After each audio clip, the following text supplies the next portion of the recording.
મિત્રો, જેમના માટે આ દુનિયાના દિવસ રાત ચાંદ તારા બધું જ સરખું છે તેવા પ્રજ્ઞાચક્ષુઓની જિંદગીમાં જ્ઞાનનો પ્રકાશ ફેલાવે તેવી બ્રેઇલ લિપિની શોધ કરનાર ફ્રાન્સના લુઈ બ્રેઇલનો આજે જન્મદિવસ છે. દુનિયાભરના પ્રજ્ઞાચક્ષુઓના મસીહા લુઈ બ્રેઇલને શ્રદ્ધાંજલિ આપવા માટે સ્ટુડિયોમાં આજે અમારી સાથે સમાચાર વાંચન માટે ઉપસ્થિત છે દક્ષાબેન ઠક્કર. તો હવે પછીના સમાચાર સાંભળીએ દક્ષાબેન પાસેથી.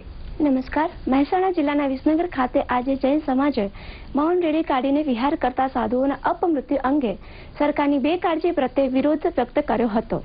ભરૂચ નજીક ઝાડેશ્વર ખાતે હાઈવે ઉપર વિહાર કરી રહેલા 2 જૈન મુનિઓ ટ્રકની અડફેટે ચડી કાળધર્મ પામ્યા. તેના ઘેરા પ્રત્યાઘાતો સમગ્ર રાજ્યના જૈન સમાજમાં પડ્યા છે. વિસનગર જૈન સંઘના અગ્રણીઓ દ્વારા સ્થાનિક મામલતદારને આવેદનપત્ર આપવામાં આવ્યું હતું. પાટણ ખાતે પણ જૈન નાગરિકો દ્વારા વિરોધ પ્રદર્શન તથા રેલીનું આયોજન કરવામાં આવ્યું હતું.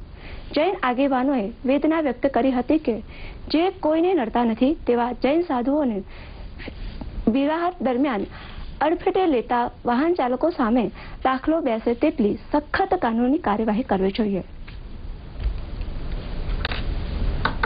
અમે લોકો અત્યારે ચિંતાતુર થઈને બેઠા છીએ અને આ અંગે એક વિચારણા કરતા એ લોકોને કંઈક રક્ષણ મળે એ માટે સરકારશ્રી તરફથી કંઈક વ્યવસ્થાઓ થાય આ મુદ્દે અમે ખાસ આવેદનપત્ર આપવા માટે અહીં કલેક્ટર સાહેબની ઓફિસની અંદર ભેગા થયેલા છીએ. માર્ગ સલામતી સપ્તાહના ભાગરૂપે વડોદરા આરટીઓ કચેરી દ્વારા વાહન ચાલકોની તબીબી ચકાસણી અર્થે એક શિબિર યોજાઈ ગઈ. માર્ગ અકસ્માતો માટે જવાબદાર કારણોમાં વાહન ચાલકોનું નબળું આરોગ્ય, નેત્ર અને શ્રવણ શક્તિની નબળાઈ તેમજ બ્લડ પ્રેશર જેવા રોગોનો સમાવેશ થાય છે.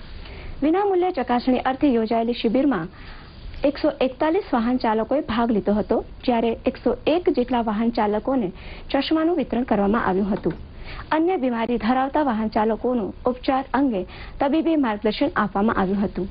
તબીબોને નાગરિકોને ટ્રાફિકના નિયમોનું પાલન કરવા જણાવ્યું હતું. અમદાવાદમાં આજે ગરીબી રેખા હેઠળ નિર્વાહ કરતા અનુસૂચિત જાતિના લોકોને ચેક તેમજ વાહન વિતરણનો કાર્યક્રમ યોજાઈ ગયો. ગુજરાત અનુસૂચિત જાતિ વિકાસ કોર્પોરેશન દ્વારા લોકસભાના સભ્ય કિરીટ સોલંકીની અધ્યક્ષતામાં યોજાયેલા આ કાર્યક્રમમાં લાભાર્થીઓને સીએનજી રિક્ષા, પિકઅપ વાન, લોડિંગ રિક્ષા, કમ્પ્યુટર, લેપટોપ તેમજ શૈક્ષણિક સહાય આપવામાં આવી હતી. આર્થિક રીતે નબળા અનુસૂચિત જાતિના લોકોના સર્વાંગી વિકાસ માટે કોર્પોરેશન દ્વારા ઘણી યોજનાઓ અમલમાં છે. આ પ્રસંગે ડોક્ટર કિરીટ સોલંકીએ જણાવ્યું હતું કે કુલ 250 લાભાર્થીઓને 4.5 કરોડ રૂપિયાની સહાય આપવામાં આવી છે.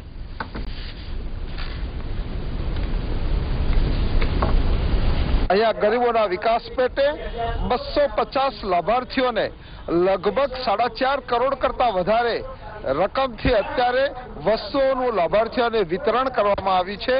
આ વસ્તુઓનું હું આપણે એક ટૂંકું લિસ્ટ આપી દઉં તો passenger auto rickshaw 103 CNG, pickup van, માલવાહક વાહનો, 4 વ્હીલર પેસેન્જર ટેક્સી જે મેક્સી કહેવાય છે, ટ્રેક્ટર વિથ ટ્રોલી, નાના પાયાના ધંધા, કોમ્પ્યુટર, લેપટોપ, મહિલા સમૃદ્ધિ યોજના, માઇક્રો ક્રેડિટ ફાઇનાન્સ યોજના, શૈક્ષણિક યોજના. આ નિગમને ખૂબ જ અભિનંદન આપું છું.